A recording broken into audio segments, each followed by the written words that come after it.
set up weird. That's really one. That's the only reason why this angle set weird.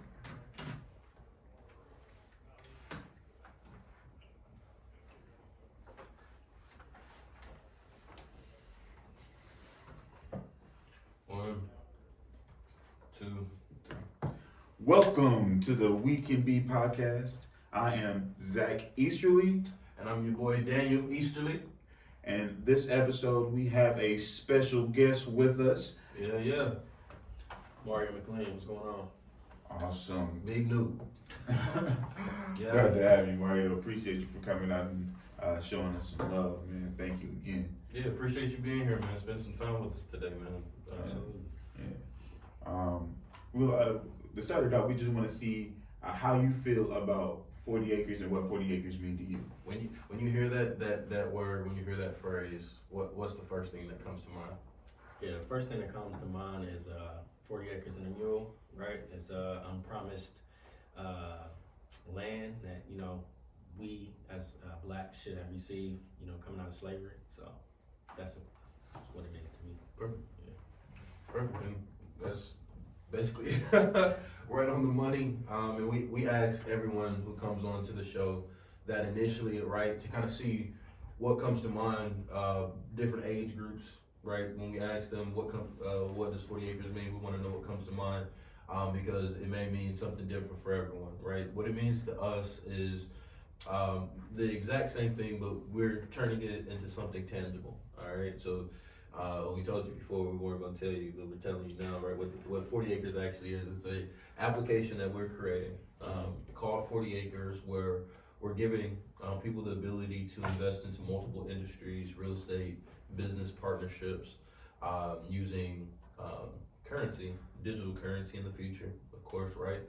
To basically create a system that allows for peer-to-peer investing and social finance investing, right? Where we're connecting people who look like us with educational pieces to learn how to create generational wealth, but also giving them the ability to learn how to invest on a tiered basis, right? Where they're getting benefits and kickbacks and different things like that for their investments into these businesses. So the name of the podcast, right, is WeCannBe, and what that stands for is with equity, create a new narrative for the Black experience. Okay. That's dope, man. Yeah, and that's what we're kind of setting all of this up for, because we want to discuss a lot of the big issues in our community, Black community, topics that are going on in the community, different things that we hear about in the news, pop culture, whatever it may be, and how it's kind of pertinent to us. What do you think about that? I think it's a great concept. I think that is something that's definitely needed within our community. And, I appreciate, the work you brothers are doing to, help us out as people. So Yeah, appreciate that, man. So, real quick, we, like I said, we like the whole point of 40 acres and WeCannBe is to basically, like I said, help as much with the, like I said, the Black culture and the Black community. What do you think is the biggest thing that's plaguing the Black community? I think the biggest thing within the Black community is we don't help each other out as much as other cultures, right? Like if let's say a Black person go on to be successful, they never reach back to bring someone up. They kind of keep it to themselves. It's almost like a hidden secret, right? Like they feel like, hey, I figured it out, you can figure it out as well, as opposed to helping springboard someone else's path. So I think that's really our biggest opportunity, as well as staying within our own network, right? Like utilizing the Black dollar, supporting Black businesses, and things of that nature, as well as really creating our own sort of thing. Like we're always feeding off of other people, or you know what I mean. So the biggest thing you said is like, reaching back, keeping knowledge to ourselves, keeping knowledge for ourselves, and not being willing to understand that, like, well, granted, everything's a competition in life, but the reality is that, especially if you're thinking about the community, thinking about the Black culture, your knowledge of different aspects, different industries is going to be beneficial for you to be able to know, how to move the culture forward. So if you keep knowledge to yourself and you're not able to be able to give your knowledge to other people and help them grow and help them build upon themselves. What's the point of the culture? What's the point of trying to promote black excellence when we're not willing to give out the excellence that we have learned, over the period of time. So I 100% agree when you say that, because, like I said, knowledge is power. If you don't have no knowledge, like, what really are you all about? You know what I'm saying? You should be always reaching, always teaching. You know what I'm saying? So, you should always be reaching for knowledge for sure, to be able to expand. And that's why I think by far our community really needs is to understand our power, and be willing to search, really to search for the knowledge for sure, to be able to know if it's life insurance, understanding what life insurance is going to do for you, stuff like that. You know what I'm saying? So I agree. Yeah, and I was actually having I'm sorry for cutting you off, but I was actually having a conversation exactly about that, when it comes to and I'm just piggybacking off of what you guys are talking about when it comes to the people at the top reaching down to the bottom and closing that gap for our own people, right? And I think what I was talking to one of my friends about the other day is just how a lot of people think black issues are all these different type of issues when it's really a social issue for us, a peer-to-peer issue for us, where there's a disconnect, right? Where there was a disconnect between the classes and the ranks of black people long before we ever knew what economics was, right?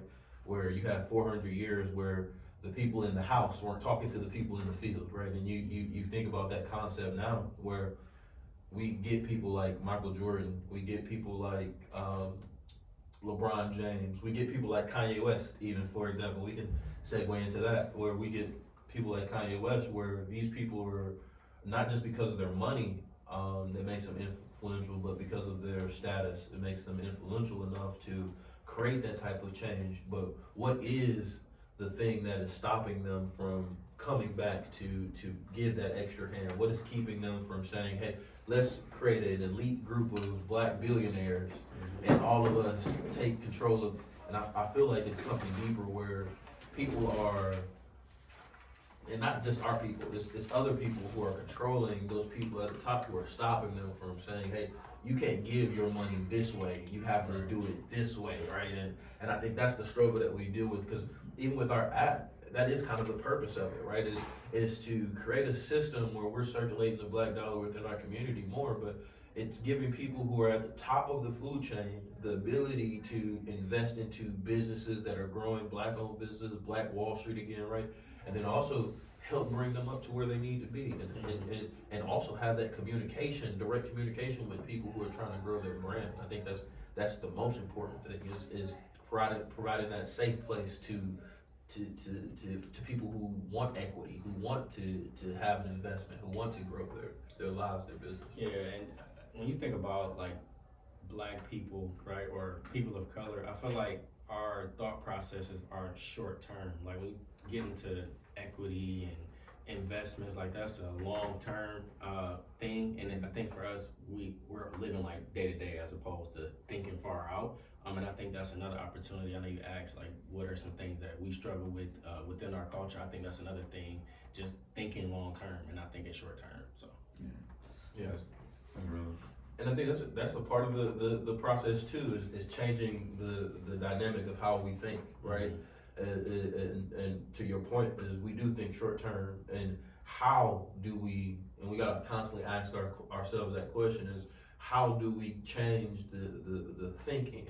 And me personally, I believe it's a ideology change, right? You have to invoke a ideology change where we create something that is so impactful, so profound, so never before seen, that people have to take notice. And one of the reasons that we even named our app 40 Acres is because it's like, man, it's a consistent theme for black people. When you hear that I know what that means. Even though I haven't got it, I know what that means. You know what I mean? And we're trying to change that short-term thinking to long-term thinking by just providing a system that forces you to think long-term.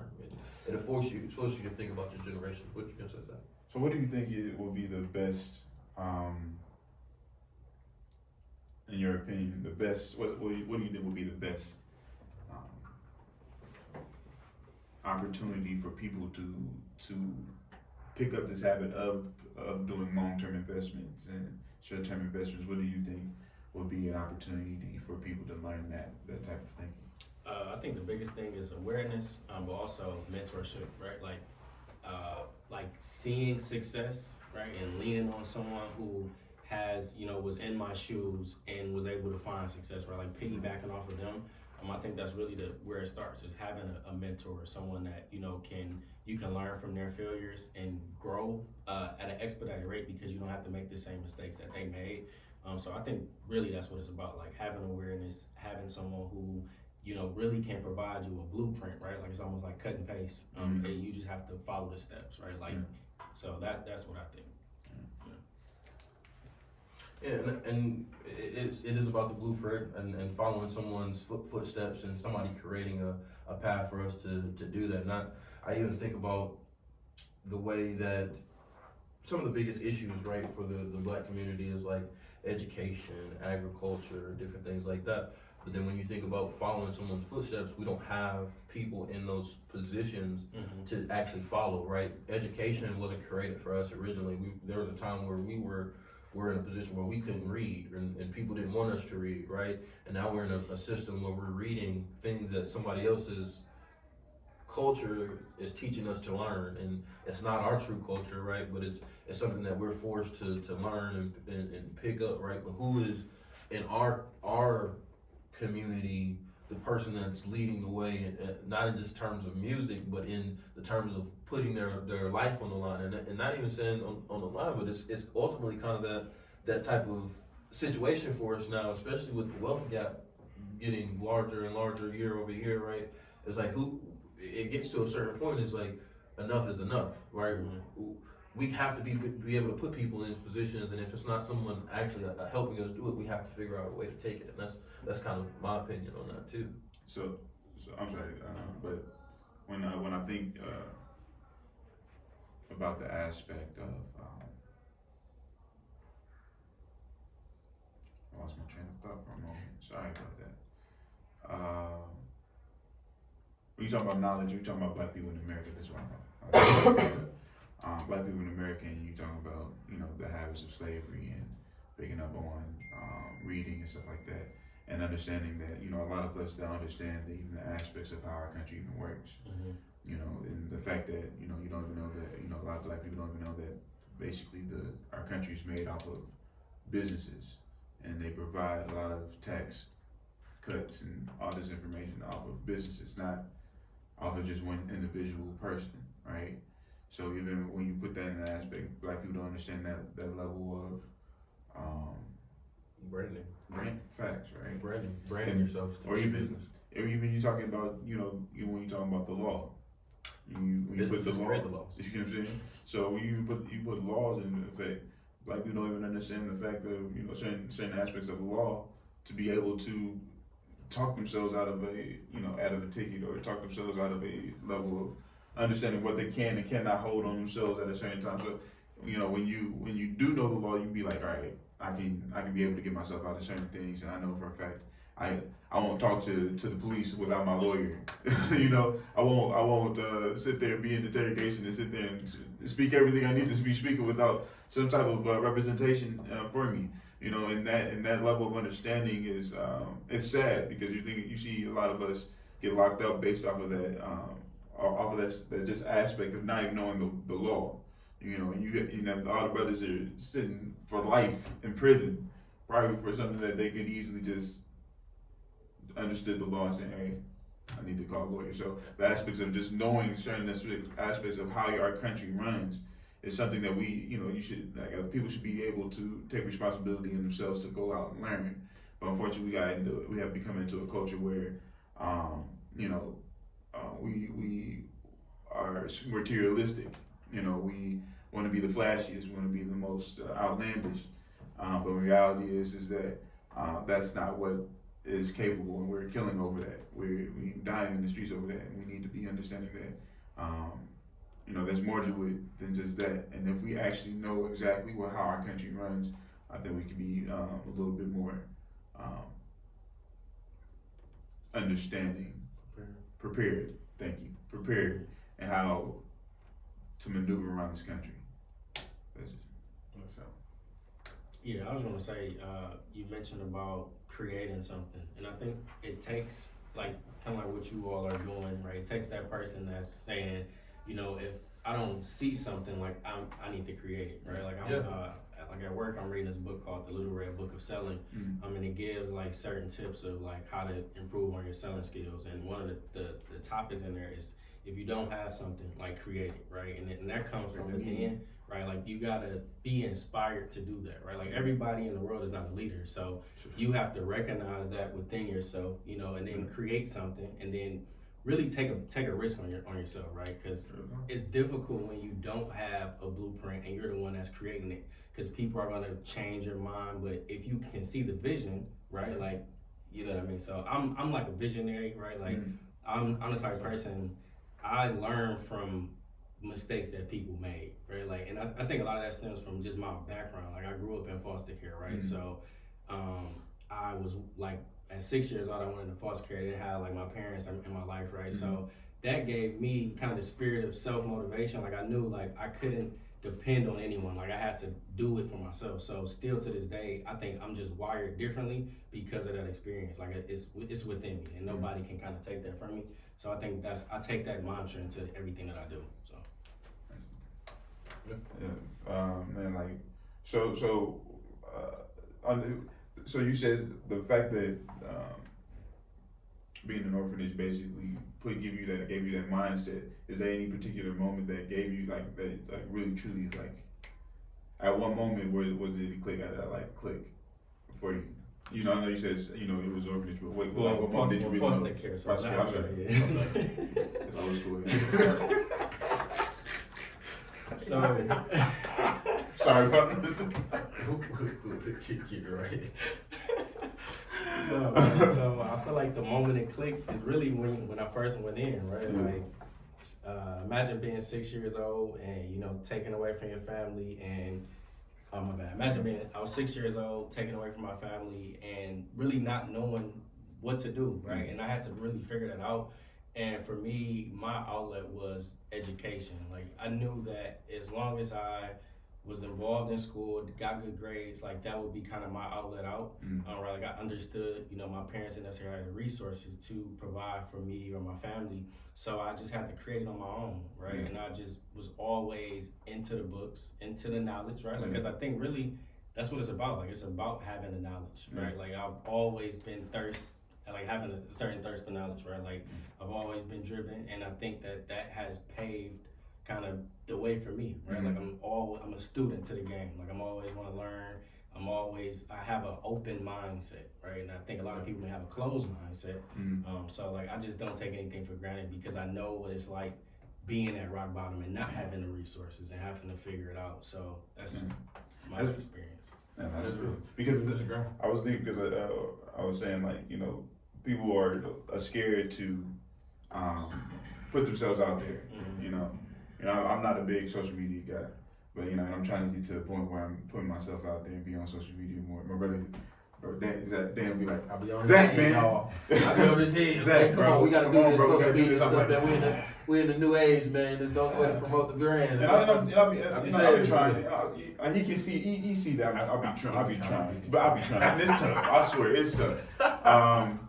And putting yourself out there, but you know, and I think within our culture, sometimes we are. I don't know. We grew up in a place where people pick on. You know, we talk a lot of mess with each other. You know, that's what our culture is. You gotta get roasted sometimes. And, you know, hopefully you got the wherewithal to talk your stuff. You know, talk your best back. But you know, some people are nervous to be who they are. You know, be who they are. Yeah. Now, don't get it twisted. You know, if you got some morals and traditions, so keep hold to those. To those if you do have them. But you know, the thing is that at the same time, don't be scared to try. You know, certain things and step out your comfort zone. You know, sometimes trust me, it's hard. It is hard. You know, especially for me, because like I said, like social media is the biggest thing. I'm not a big fan of it. I'm just not. And for everybody out there, like, please, man, you know, if you have an opportunity, man, try to step out of it. You know, step out your comfort zone. Something that you want to try, go ahead and try it, man. You've been thinking about it, doing it, go ahead and knock it out the park, man. Like, Yeah, but then I was just sitting here thinking about something he said about being in foster care too. Is you didn't have somebody teaching you how to step out there, and you taught yourself how to step out there and do all the things that you're doing, right? And I think that's applaudable, it's honorable, right? Because you're thinking about the future of your family, you're thinking about the future of yourself, even though somebody didn't teach you. And I think that a lot of people don't have that drive, like Zachary's saying, right? The drive to go find a way to have that thirst for knowledge and make some stuff happen for themselves, right? And that's even more so of a class thing. And I think you have class, and I've seen you, you know, you wear suits, you got yourself together, right? So it's like he has class about himself, and I think even with the learning skill and the thirst for knowledge, it's an understanding of the person and their class that they're attempting to be in, because that's how money's being made. It's people. It's like, okay, I want to make a business. It changes your class. It changes your tax bracket. It changes your ability to maneuver when you have your own business. It changes the things that you can do. You don't put your cards and all that stuff in your own. You're motivated in a different way, but that's internal. You have an internal motor, right? And I think we're having to force, and we're going to have to force, especially with technology changing. And I think education is going to change, because education has been the same even the last, hundreds plus years, 200, 300 plus years, where we're going to school learn. And I think one of the biggest things that I saw just recently about, if y'all seen the Vision Pro, the Apple Vision Pro, they came out with that headset and stuff. $3,500. But and I think about the price tag even for something like that. They're trying to change education. It's an educational tool to where you can learn in real life. But even if you think about replacing a computer, though, it's $3,500, which means that they made it more expensive than a computer. They made it more expensive than a phone. They made it more, and there's a reason for that. And you have to understand about the concept of the haves and the have-nots. Even there's going to be people who can afford that, and there's going to be how I feel about technology and being real with you. So this is just me. I like technology. I think there's a true need for technology, but in the way that we're heading to, it's already bad enough that social media allows people to take themselves out of reality, right? And trust me, a lot of people do it because, like I said, their life sucks. It's unfortunate, but that's what social media does for a lot of people. Now that you give people a visor, you know what I'm saying, and you can go to the metaverse, you can do all that, man, and you can basically you can live an outlandish life and live this luxurious life on the visor, but the thing is that now it's really truly taking you away from what you know, like your a purpose that you might have. You know what I'm saying? So I don't know. I love it. I love technology. I think technology is needed, but then at the same time, I'm like, man, it's about to get scary if AI gets to a point where it's really out here thinking. I just saw an article recently about a drone. It was supposed to be hitting these like land trackers or something like that, and it's supposed to be blowing them up. And then it got to another land tracker where and it's supposed to be distinguished where if it's a human in there and blowing it up or not. To find out that it ended up blowing the human up. It misled it and blowing the human up. So what ended up happening is they reprogrammed it. And I might have that portion wrong, but this portion I know I have right. They reprogrammed the drone to basically not hit the human. To now the drone rethought itself and hit the messenger. So they had another messenger tower, and it knocked out the messenger tower. This is what AI is doing. So that's the reason why I'm like, man, this is. And I think it's a twofold. It's a twofold thing. It's a twofold thing because it's needed too in a sense. It's kind of one of those things that it scares you because it's the unknown. You see things that are going on, but even when you think about there being like an Apple iPhone 14, it's like it's the first version of the Vision Pro, to where eventually there's going to be a Vision Pro 14, where it may be a little bit different, it may be a little bit scarier, right? But I think technology is the future of the world, though, and it's hard to ignore, right? Where digital currency is a topic of discussion, where AI augmented reality, virtual reality, mixed reality are all real things now, to where even to what I was going to say a moment ago is that even with education, you got to think about being a doctor, where the classroom has been you reading books, versus now in augmented mixed reality, you have a consequence-free environment where you could do a surgery on somebody virtually, to where you can learn how to do that real time, right? You have capabilities and capacities for the classrooms to be at home, where if there was another pandemic, which is the reason why a lot of the VR and all that stuff is starting to become more popular, digital currency is becoming more popular right now, right, as well, is because of things like that that are potentially the reason that people will stay at home and need a visor to do certain things, to virtually work on a computer. And I don't think it's just even about social media. Lonely people out there. There's gonna be some lonely people out there. Yeah, I think there already lonely. If you don't know to talk to people now, it's gonna be a very lonely moment that once you get in that virtual. Bye. So and let's talk about something else really quickly. But tell me some of the things that you do personally. You said that you told us a little bit about yourself, but what are some of the things that you're connected to personally, like your brand? You corporate America, you have your own business. What are some of the things that you're connected to, and kind of how does those things kind of we'll expand on that, but what kind of things do you do initially? Yeah, so work-wise, I work at Dish Network. I'm a regional manager there. I oversee the state of Michigan, so I have about 130 people under me. It's really a sales role within kind of the cable and internet industry. We focus on upselling on a job. So we partner with like ADT, Google, Amazon, and we're selling like a lot of smart home products. So that's what I do at work. Outside of work, I'm big on just overall my image, right? So I'm an author of a book called Every Day is an Interview, and that's a quote that I live by. Really, if you think about an interview, it's like the best version of yourself, right? From the way you dress, the way you carry yourself. And so I have that mentality every day, like that's my goal. And so like I'm also big on mentorship and giving back, just giving my experience within the foster care system. So there was times where I wish I had people who could, provide, resources, and I didn't. So I was able to figure it out. And that's why at the beginning I said that's an area of opportunity, and I recognize that. So I try to lead by example in everything I do. So big on mentorship. I do a lot of public speaking. So I'm a motivational speaker. When I was at Michigan State, when I graduated, I was a student commencement speaker. So that opened up a lot of doors where I've spoken at colleges, high schools, middle school, graduations, conferences, and things of that nature. Through the fraternity, Kappa Alpha Psi. You're doing good news. Yo.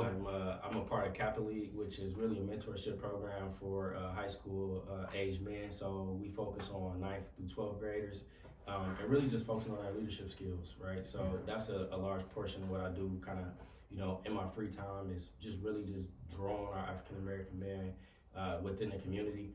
And I have my own business called Sweet Life Men's Accessories, where currently I'm selling, sock boxes, but would like to, get into selling custom suits. That's like my bread and butter. If anybody knows me, I'm dressed. I enjoy dressing up, like right. I'm always gonna wear a suit. I'm gonna overdress for everything. So that's He's not lying, guys. He's not lying, man. I'm extremely dressed. He's not lying, man. Today, but outside of this, but that's what Dave was saying. He was like, yeah, don't be surprised. Don't be surprised if she married him. So I was like, yeah, you gonna put him in a suit? I do. You gonna try to outdo us? I'm surprised. No, look at. I'm surprised he came in like this. I was like, dog, he ain't in the suit. Wow. I literally donated. I had like 30 suits I just donated. I grew out of, so I really just gave them back to the community, man, and help out like young men for crime and stuff like that. So, like I was telling him, I feel like I'm on a NBA 2K with no VC, right? And I gotta get my suit game back up, but I'll be there in a minute. Take a little time. You know what I'm saying? No worries. You be back. You know what I'm saying? But you sound like a jack of all trades, man. You sound like you do a lot of things, dabble in to community help. You've been in sales. How long have you been in sales, man? Shoot, man, really. I graduated in 2015, so it's that 8 years of really just post-grad experience. But So I would just say those 8 years. But even when I was at State, I had like a sales internship. I minored in sales when I was at MSU. So I've been big on sales really from even at Cass. Like I always gravitated to business. Like when like Cass, you can pick a major. So my major was business management. So that's when I kind of grew the love for business. Like my idea, right, when I had a co-op, there was a guy, he would dress up every day, and would hop out of the Cadillac with a briefcase. And so for me, I'm like, man, that's what I want. Yeah. So like that's when I really fell in love with business and with sales in particular. I just felt there was a broad field, right, where I feel like no matter what area you go into, you have to sell, right? Like whether you're in an interview, you got to sell yourself. So I just felt it was an area where I could be well-rounded no matter what industry, whatever field I went into. And really, I just enjoy working with people, right? And I feel like as long as you're a people person, you're motivated, like you can sell yourself and convince someone to buy something, right? Like I don't even necessarily have to like the product that I'm selling, but I feel like I can convince someone to, buy that. And also just really building relationships. I think that's what sales is really about. You're better than me because, man, I hated sales at one point. But now I'm back in it. I'm back in sales now, but I hated it at one point. But the fact that you had that mindset to understand what sales really means, like, to me, I only understood, like, interview to me, I was like, I'm just personable. Mm-hmm. I didn't think of sales at that point in time. Like Daniel, me and him, he was like, Zach, you gotta get back into it. I'm like, nah. Everything you do is sales, man. But the thing is that, like, when you look back through everything and you really look at sales at a whole, you really think that you have to really figure out that sales is in every aspect, no matter what you're doing, no matter who you are. You have to convince somebody to do something that you don't want to do at your job, or like you said, the interview process. It's all about that process of sales. So to be able to come to that conclusion and be able to think a broader aspect of it is immaculate, man. It's an amazing thing to do. So because I believe sales is by far one of the best things you can probably do if you are not either an engineer, doctor, or lawyer. It's about influence. Like that's a large portion of my current job is I'm leading a sales organization. So I deal with a lot of people who say like, well, I'm not a salesperson, so I have to motivate them and say, you are, right? Mm-hmm. Like if you think you're not a salesperson, then you already failed. You know what I mean? So a large portion of what I do is work with, people who are struggling, figuring out, where their opportunities are. But it really starts with the mindset, right? Like it's a difference between motivation and inspiration, right? Like I can motivate somebody all day, but they have to find inspiration within themselves. So that's kind of that's my wheelhouse. Yeah, man. And I've been in sales for a long time too, man. As you know, man. So I think one of the things that one of my colleagues back when I first got into sales told me is that you got to create an ABC, when it comes to sales in particular, an ABC list of priorities, but even with the people, especially when you're in sales management, it comes down to like ABC people of who actually believes in sales, who wants to do sales, and who's self-motivated to do sales, right? There's a difference between the two, and then there's a section as a manager or somebody who's managing a business where you have to nurture the middle, because you know that the A's are going to always do the work because they're self-motivated. And then the B's are the people that you have to give a little bit of incentive to. The C's are somebody you always have to kind of motivate and give them incentives, give them different things in order for them to do the sales job. And then the D's, you ain't mess with them, right? But I think even with that, it's transferable to life. Even in that regard, is like when you're starting a business, you want the people that are going to be intrinsically motivated to want to rock with business, who want to promote your business, who want to do the work, who want to do, because it's harder. It's easier for you to motivate somebody who wants to do it, to do the work, than to have to force somebody to do the work. And even with us translating that back to the community, it's almost the same concept in a sense of saying, hey, there's an A, B list, and that's where that class concept comes into play. There's an A, B, C list of people. Who's going to be self-motivated to make this change? Who are we going to have to give a little bit of put a carrot out there, dangle a carrot out there to motivate, and who are we going to have to kick to the not kick to the carrot? But man, tell me this. It's facts though. It's facts. Tell me this then. How has your, because a lot of black people talk about corporate America. You said you work for Dish as a manager, right? Things like that. Mm-hmm. How is your experience in corporate America? Kind of talk to us about that for you specifically and your matriculation through that process. Yeah, so since I graduated in 2015, I've worked for 4 companies. So my first company, I was at Frito-Lay. I was a district manager there. I was 21 going on 22. I was managing 12 route sales reps. I had a territory of about $8 million in annual revenue. And it was a really great experience, right? Like coming in and overseeing people who were twice or even 3 times my age. That was a learning curve, right? And, you're expected to hit results. But a large portion of corporate America that I found as I navigated my way through is you have to really decide to play the game, right? Like the game of politics. And that's something, again, that I learned so I was at Frito-Lay for about 5 years, went to work at Aldi as a district manager, was there for about 1.5 years, and then also worked at Dollar General where I was a district manager. And it's really about like the culture. You gotta find the right cultural fit, and also be acceptable with knowing that it's not going to be many people that look like you. Like that's the biggest thing for me. That I tried to change and be a trailblazer of leading by example. Like I don't see many people in senior leadership roles, right? And even in my current role, like I'm the youngest person in that position. I'm 29 years old. I'll be 30 next month. But it's all like old white men, right? And like I've come into like certain roles and I find like black people won't imagine, they're like, oh man, we've never seen anybody like this, right? So I think it's a good time for young people, especially of color, to get into corporate America, just because a lot of older people are retiring, so the whole workforce is changing. Like they're looking for younger leaders, right? So it's a really great opportunity to get in right now, if that's something that you want to do. So I'm glad that we brought the culture up of how it is in corporate America as a black person. But what do you feel about snitching in the corporate America? What do you mean by that? So the thing is that, as like I said, with the black culture, we understand snitching, right? And understand that basically snitching is thing. So we tend to bring that same mindset into corporate world. If you've never been in the corporate world does not work like how the street is. So I want them to see how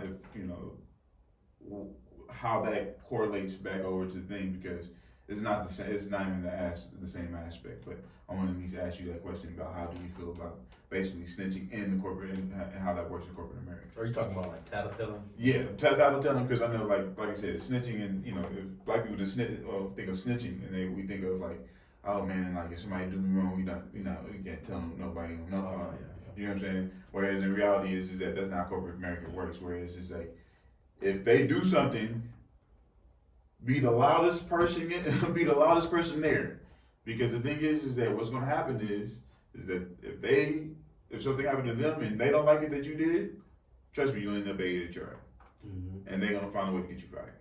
So what I'm saying, and that's the reason why I want to see what you feel and how you feel about that aspect. Yeah, so I mean, when it comes to, I guess, snitching in corporate America, my view on it is going to be different because I've always been in a management role. So my role is, let's say if I have an employee come to me and they bring up, let's say sexual harassment, right? Like it's my responsibility to roll that up the food chain. Like if I did not do that, then I am basically going against everything and would potentially lose my job. Right. So I think it's really, again, understanding and I say you have to know how to play the game, like understanding like certain things, right? Like I've worked in union and non-union environments, so it's different protocols, but really you just got to do what's right regardless.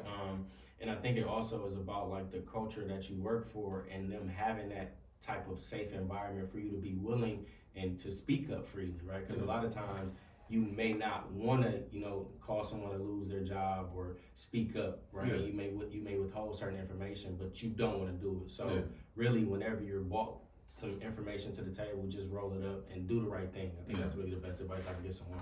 Yeah. So for me, my experience in corporate America is I found out like I said, some stuff you just don't want to bring up. You know what I'm saying? And what I'm saying is that I get it. Sometimes, I get how no snitching correlates to the street world, but when corporate America comes around, it's a whole different aspect. And what I mean snitching, and to some degree, like I said, everything doesn't need to be snitched on in corporate America either. But how it works is that you at least want to keep a list of stuff that did happen. Like if that was a level of frequency or energy that you felt like was off, and you know that it could have been taken another way. That would be something that you would write down in the journal. You would write down. You have a notebook for work incidents. You write those incidents down. And basically, if it keeps happening, if it's something that keeps happening on a regular basis, and now it's making you uncomfortable, you keep writing it down, and then you take it to HR. It's like, well, I have all these data of the time of the incidents of what happened to me, and I learned this from an old head back when I was at Ford, and he put me up on game about and shout out to you, Kim McGowan. Thank you. Thank you, because like I said, put a bit of perspective, like if you are the only black face, you do tend to run into people that sometimes that brush you the wrong way, and it could be it's nothing against you. It's just how corporate America sometimes is, and it's nothing against you, but you want to be prepared for any incident that may happen, and you don't want to be sitting there being happy-go-lucky and find out that you're the one under the fire, and your job is in risk compared to you just writing down every incident that happened to you and protecting yourself and making sure that all your P's and Q's are taken down. So, I think that's another kind of point too. Is that's another reason why starting your own business is important, and black businesses being able to be put in a position to where they're corporate as well, and considered corporate, right? Where stock is discussed, where they're profitable in that regard. Why? Because when I hear both of you kind of talk about that, it just kind of, to me, reminds me of the ideology of W.E.B. Du Bois, and the sense of double consciousness. And are you familiar with that concept? Some probably learned it and forgot it. Yeah, but it's well, I can understand. But it's double consciousness is basically you having to wear two faces. And as a black person, code switching. Code switching is sometimes what people call it is ultimately in a situation where we have double consciousness. You're basically having to wear your internal self. You're a black person, of course, where you're dealing with your mentality. You're scared of certain situations. You're worried about what people are thinking about you in corporate America. You have this chip on your shoulder when you come into the office because you are the only, or you may be the only black person in the office, right? You have different things that you come to the table with that in corporate America, especially when the business is not owned by someone that looks like you, they won't understand it, right? To where you're walking around and they think you might be this angry black person, or you may be just having a rough day, or that I'm just having a rough day, or I just saw somebody get murdered in HD on TV, right? And that's a traumatic experience, and then having to go to work the next day like it nothing happened, and nobody else knows what that feels like, right? And it's even in that sense of being double conscious and saying, hey, I have to turn that blackness part of me off when I step into corporate America. I have to, at certain points, in order for me to keep my job in that realm, because I'm in corporate America to myself, right? And the reality of that situation is that you do at times have to turn it off. It's saying I got to put my what hurts me to the side. I have to put my blackness to the side because somebody might perceive it the wrong way. I might say the wrong thing, might slip up and say something that somebody doesn't like. And next thing you know, I'm on the chopping block. And it happens that quick, right? To where it even happens in the news. It happens in different arenas to where double consciousness is really a thing. Even when black people think about their hair, it's like, even black women, it's like, oh, there's a European style of consciousness, or hey, you have to have your hair like this to be on the news station in order to be on a newscaster. And it's like, man, when are we as black people gonna own our own everything? It's like, we don't have to code switch if we own our own everything, but who's gonna help us do that, right? Who's gonna help us take that perception of corporate America away to where even with snitching, it's like, why is that a street code for us in the streets? Then we get in corporate America, we act like we can't snitch on somebody. It's like, okay, it's because it's almost like the same concept of when you know when black people say, man, there's too many black people at the party, like you get scared because you're like, man, I know something might pop off. No, it sometimes they say, you know what I mean? It's like, man, it's too much of us go. And then you always know when you go to the party and you see the sprinkle of 2 or 3 white people in the party, and everybody's like, oh yeah, we good. Like, ain't nothing gonna happen. Everybody knows how to act now. And I just hate the concept of double consciousness in any regard, because whether it's in the street about snitching or whether it's in corporate America not snitching, it's almost like, man, when are we gonna have our own to where that's not a problem? When are we gonna be in a situation where we don't have to think that way, we don't have to carry ourselves that way, and honestly, it's almost like now that we're in this time and age, it's almost like who set that standard? It's like you got to kind of ask yourself, it's like who set the standard for that? It's like not us. And then if we were to have our own everything, what would our standard of us be? Especially when you think about the fact that we don't know and we have not known who us is for a long time. For a long time. It's like who is us? Who is we? Who is I? Who are the black people of this nation, when all of that stuff has kind of been taken away from us? And you see that in the smallest of sense, in the greatest of sense, in almost every aspect of a black person's life, when we're under the microscope. Even Barack Obama, when you think about anybody who's Kanye West, you think about anybody who's in that position, we have to worry about ourselves, even in double consciousness, and the thought of thinking about black people against our own selves too. Mm-hmm. It's like, dang, Kanye did something crazy, X, Y, and Z, right? But you have to think about who Kanye West is in the sense of him being able to make $1 billion, him being somebody who's out of Chicago. We're from Detroit, right? Mm-hmm. And imagine somebody who went to Cass that you sat next to in school, and he made a couple songs, but then next thing you know, he's a billionaire. Like that's the kind of mindset we have to take towards Kanye, and saying like, dog, you might say some crazy stuff, but as a black man, I'm gonna rock with you for. But we do it for the family that we don't even like. You know what I'm saying? So I can't. But the thing is that a dude say some off the wall stuff, and then all of a sudden we disown him just because he says some off the wall stuff. You got uncles that say some off the wall stuff. I'm pretty sure of it. You know what I'm saying? So, I think to some degree, like we are our hardest critics by far, and we bash our own before we take down anybody else. It's upsetting that we got gang members killing each other, but yet you got George Zimmerman still walking around. So it puts us in a situation where where does our loyalty really lie? You know what I'm saying? True. So it's a different world nowadays for sure. It's a different world nowadays, man. So and you have three young children, right? Yes. Yeah. Right. So, and you have to raise them in this world. What are some of your concerns? And that's kind of for the next generation, because we're trying to create generational wealth. We're trying to talk about the world for black people in the future, and kids are the future, right? Mm-hmm. Your kids are the future. What do you feel like the future is going to be like for them, and then what's your major concerns about what the future is going to be like for them? Yeah, man. So I got, like you mentioned, I got 3 kids. I got a 4-year-old son, a 2-year-old daughter, and a almost 8-month-old son. So earlier this week, we are in the process of enrolling my oldest into kindergarten, and it's like you almost are reliving your childhood as you kind of see it, because it's like, when was the last time you stepped foot in like an elementary school, right? So, but really, I'm nervous for the future, right? Like, I think about how technology like savvy my kids are. Like, my son is 4-year-old with an iPad, and he knows how to navigate already. My daughter will get my phone, know how to navigate it.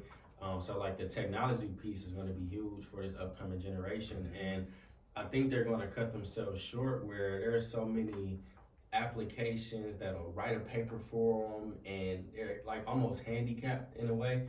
Yeah. And so I mean, that part of it is concerning. Like, when you think about like just off the strength of technology, like what is being created now and how more advanced it's going to be as they get older. So that is a piece that I'm concerned about.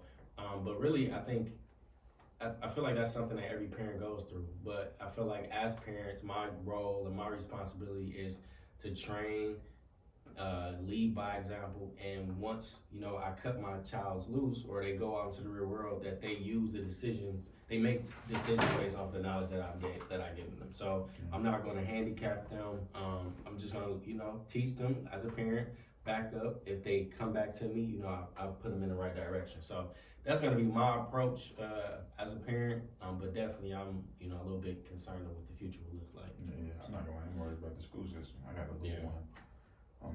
I got a little one on the way myself. Oh, congrats. Well, I already got one, Oh, okay. but I got another one. Oh, I have 0. And I'm the same way. I'm nervous about how, I'm nervous about the school system more than anything. mm-hmm. And you got to reevaluating what's more important. The school system is just raising your kids on your own and making sure that they fine on their own. But I don't know. Like I said, I'm fine because I'm past that point. Like I've learned. I think I'm still learning. I'm still growing. But at the same time, I'm not in that aspect of school shootings. You know what I'm saying? Putting my kids in that aspect and stuff like that. And even with that, man, it's like it's scary doing even thinking about that aspect. Mm-hmm. So Yeah, man. yeah, man, it's tough. No, trust me, man. Like I said, I pray for the kids on a regular basis because it's a scary world out here, man. I don't know, man. I don't have any kids, and I think a lot of, from what I hear from people who do have kids, is a lot of times you're scared for your kids is because you have kids. Mm-hmm. Like You ain't worried about both kids. It's outside of yourself. My kids a little bit different. It's almost in a sense like, man, you have kids, so there's someone that you have to concern yourself with seriously outside of yourself, and it's just one of those, not just one of those things. It's because I don't have kids myself, but it's me hearing you guys even talk about it. It's like the scary thing about the future is the fact that, man, I have kids and they're going to enter this world at a point, and man, I may not be here, or they're going to be in situations where I'm not going to be around, and I have to worry about if they're going to make the right decision. I'm going to have to, and yeah, that's a lot about foundational pieces, different things like that, right? What the foundation is, and I think even with them learning, and I'm always going to be trying to be devil's advocate, right? Even in the sense of technology and saying, hey, as a kid, right, they're learning at a faster rate than we have ever learned, to where they're starting to recognize, even with us working from home, different things like that, to where they're learning. Kids can learn just as efficient at home as they can in the classroom. They can and do have the capacity to have a technology in their hands, not like we did, because we didn't have that, right? And it's foreign to us, to where even when our parents started to get iPhones, and even now that they have iPhones, they're looking at phones and being like, man, what the hell am I supposed to do with this phone? And they're asking questions. That's exactly what it's going to be like for us 20 years from now, and saying, hey, they're on the Vision Pro 28. What the heck is that? Our parents were on Facebook. Our parents did get on Facebook, but I think I think every parent did. I think everybody was like, "Oh Lord, I love you, Mom. Love you, Dad." And everybody gets on social media and stuff like that. But I think we can't limit even technology to just social media, right? Yeah. Because social media is just a single aspect of technology in the long run. There's cybersecurity. There's different things. Because even with the way that technology in school is changing, you have to change the way that people implement the way that they learn, like the comprehension of the things that they learn too. So now you go there, you go to this point. So what do y'all think about Elon Musk and the fact that he took over Twitter? The reason why he took over Twitter, right, is because the Twitter has a database basically of everybody's opinions, talking points, stories, whatever they want to do. Twitter basically is the database, and he basically is CEO, owner of Neuralink, where they put the implant chip in you, and they just got approved to do studies on humans now. And people don't know that too. Hopefully, people know that. But what you with that is like that's that type of information that he is able to access it's pretty it's exciting, if people want to do that, but at the same time, it's like you don't know what's about to happen with that chip. Yeah. you don't know what's about to happen with how it's going. So how do y'all feel with Elon Musk and like I said, the fact of how Neuralink and the study of what he's about to do with placing those in humans soon? Man, that's something that's probably like way outside my realm of even knowing what the what that would look like. But I mean, really, we're just in the information age, right? Yeah. I think it's really whoever has the most information is in control. It's like that's what is considered power at this point in time. So I mean, it's something that you just deal with when it comes. But I'm big on just controlling what I can control, man. Yeah. So I don't really think about the what ifs too much. I kind of deal with it as it comes. But yeah, I don't know. That's a good way to live and be peaceful, man. Because Yeah. shoot, always thinking about what could happen and how you mess yourself up. But, Yeah, like I don't even watch, like, I don't know, I might be different, but I don't like watching the news because it's just all negativity, and I don't like putting that in my mindset. So a lot of stuff I prefer to either just be like not necessarily blind to it, but I'm not going to just put that in front of my face, if you will. No, it's understandable. about food. The same thing. They say the same stuff that you eat. The way you watch your food is the same way that you feed your mind. Mm-hmm. So you want to feed your mind with stuff that's going to energize you. Mm-hmm. That's going to give you that positive mental attitude. So if you ingesting nothing but negativity and stuff like that, it's damaging to your psyche. For sure. They even talk about how we are so trauma bonded, right? Like they took, like the lady was talking about like what possesses a person to watch Law and Order before they go to bed. And I'm like, wow, that was one of the people that watched Law and Order before I went to bed too, or Criminal Minds. Yeah. But that kind of tells you, that kind of shows you like how people are so trauma bonded, like even in their mental psyche, they don't even know it, right? So it's we gotta watch what we feed ourselves mentally too.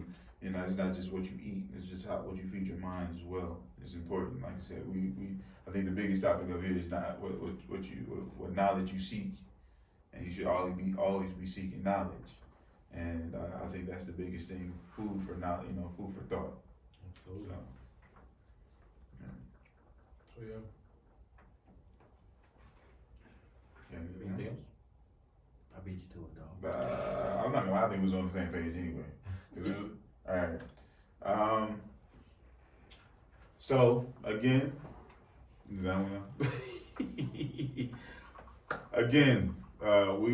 want to thank our special guest Mario McLean for coming and stopping past the WeCannBe podcast. Good conversation. Let me say that one more time. We want to say thank you to our special guest Mario McLean for showing us some love on the WeCannBe podcast. Sometimes we glad that you're able to stop past and show us some love and show us some support, and we get you some pub too. If you wanted to even toss out your information, let people know what you do, your Instagram, all of that information, man, go ahead and let them know where they can contact you, where they can connect with your businesses, different things like that. Yep, so my Instagram is going to be Mario.McLean, McLean. Facebook, Mario McLean. My business profile, or my business Instagram is Sweet Life Accessories, so SuiteLifeAccessories.